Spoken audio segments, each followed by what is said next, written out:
र नागरिकले अपेक्षा गरे अनुरूप राष्ट्र निर्माणमा लाग्नका निमित्त हामीले पूर्व मेचीदेखि पश्चिम महाकालीसम्मका सबै नागरिकको प्रतिनिधित्व हुने गरेर एउटा राष्ट्रिय शक्तिको रूपमा उज्यालो नेपाल पार्टीलाई स्थापना गरेका छौं। तपाईले हाम्रो पार्टीका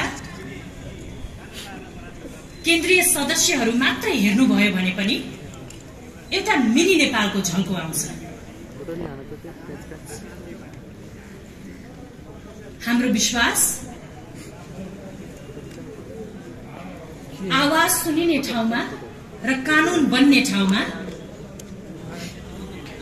सबै नागरिकको सबै क्षेत्रको प्रतिनिधित्व हुनुपर्छ भन्ने हाम्रो विश्वास हो र त्यही विश्वासलाई आत्मसात गर्दै हामीले कसैलाई पनि नछुटाइकन समेटेर अगाडि बढ्ने निर्णय गरेका छौं।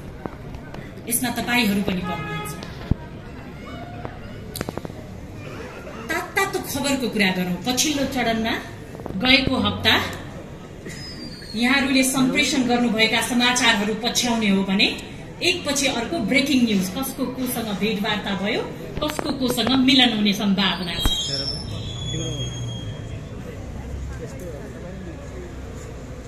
यो देशमा शुभ समाचार त्यति बेला मात्रै आउँछ जब लामो समयदेखि सत्तामा रहेर हामीलाई निरीह बनाइरहेका नेतृत्व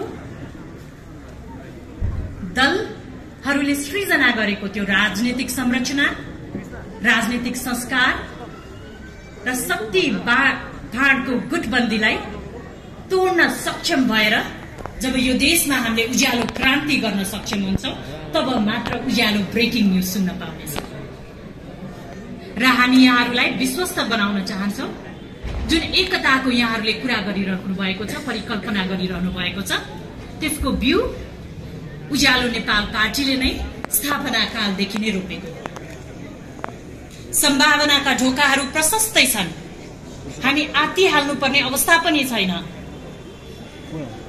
यहाँहरूको मिडिया मार्फत हामीलाई सुनिरहनु भएको र हेरिरहनु भएको सम्पूर्ण नेपाली नागरिकलाई म एउटा सन्देश दिन चाहन्छु। हामी माथि बसेर कुरा गरिरहेका थियौं नेपालको कुल जनसंख्या कति भएछ भनेर। यहाँहरू सबैलाई थाहा नै छ। 2,91,64,578 पुगेका रहेछौं हामी, जसमध्ये 42 लाख जना उज्जवल भविष्यको कामना सहित रोजगारीको अवसरमा होस्, उच्च शिक्षा हासिल गर्ने सिलसिलामा होस्, देशभन्दा बाहिर हुनुहुन्छ 42 लाख जना। अब कुरा गरौं देशमा राज गरिरहेका 3 शीर्ष दलहरू। उहाँहरूको भागमा 20 लाख कार्यकर्ता मात्रै राखिदिने हो भने पनि लगभग राउन्ड द फिगर 1 करोड जति नेपालीहरू हाम्रो प्रत्यक्ष सम्पर्क र प्रत्यक्ष प्रभाव भन्दा बाहिर हुनुहुँदो रहेछ। त्यसको अर्थ अझै पनि हामीसँग 2 करोड नागरिकको चेतनाको उज्यालो आशा बाँकी छ। हामी आत्तिनुपर्ने कुनै पनि कारण छैन। कोसँग मिल्ला, कोसँग भागबण्डा होला, मत बाँडिएला। हामी त यहाँहरूको प्रतिनिधित्व लिन्छु भनेर आँट गरेर आएका नेतृत्व मात्र हुन्। मतदान त तपाईहरू 2 करोड जनाले गर्ने हो नि त। किन आत्तिने हामी?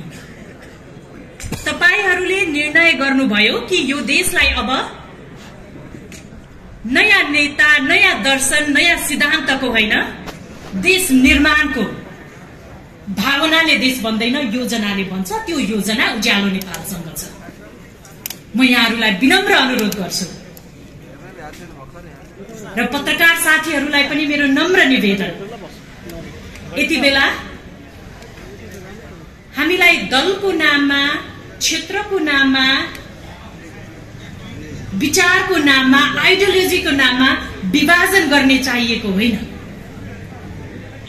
हामी सबैजनालाई केवल नेपाली भएर राष्ट्र विकासका निमित्त, नयाँ राजनीतिक संस्कार निर्माणका निमित्त एकीकृत गर्नेहरूको नेतृत्व चाहिएको छ। राजनीतिक हिसाबले उज्यालो नेपालमा यहाँले हेर्नुभयो भने आफ्नो क्षेत्रमा उत्कृष्टता हासिल गर्नुभएका विज्ञहरूलाई हामीले जम्मा गरेका छौं। अब तपाईहरूको योग्यता र दक्षता देश निर्माणमा लगाउनु पर्छ भनेर। अब हामीले आफ्नो व्यक्तिगत जिन्दगी सहज बनाउने मात्र होइन, अब हामीले आफ्नो करियर विकास गर्ने मात्र होइन, अब सामूहिक रूपमा हाम्रो विज्ञतालाई यो देशलाई हामीले चाहे जस्तो बनाउनका लागि, राष्ट्र निर्माण गर्नका लागि लगाउनु पर्नेछ। हामीले चाहेको भए हाम्रै पेशामा बसेर देशको लागि म इमानदार भएर काम गर्छु, योगदान दिन्छु भन्न सक्थ्यौं होला।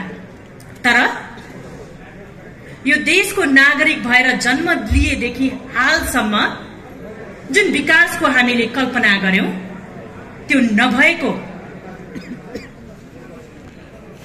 दाबी भइसकेपछि र जेनजी आन्दोलनका रूपमा नागरिकको वितृष्णा, निराशा साबित भइसकेपछि हामीले आफ्नो अब योग्यता र दक्षतालाई राजनीतिक पार्टीको रूपमा स्थापना गरेर यो जनचेतना र राजनीतिक जागरण मार्फत हामीले चाहे जस्तो राष्ट्र निर्माणमा लगाउनु पर्छ भनेर निष्कर्ष निकालेका छौं। हामीलाई विश्वास छ देशलाई सामूहिक रूपमा विकासको यात्रातर्फ डोर्याउनका निमित्त आजका दिनसम्म हामीले भाषणमा जति भारी भरकम शब्दहरू सुन्यौं नि, अग्रगामी छलाङ मार्ने, ती सबै भाषणहरूलाई यथार्थमा बदल्नका निमित्त हामी विकासको योजना लिएर आएका छौं। त्यसकारण यहाँहरूलाई विनम्र अनुरोध गर्छौं, पत्रकार साथीहरू, यति बेला तपाईहरूको जिम्मेवारी हामी राजनीतिक दलका रूपमा आउँदै गर्दाखेरि, नेतृत्व लिन्छु भन्दै गर्दाखेरि त्यति नै अहम भूमिकामा यहाँहरू हुनुहुन्छ।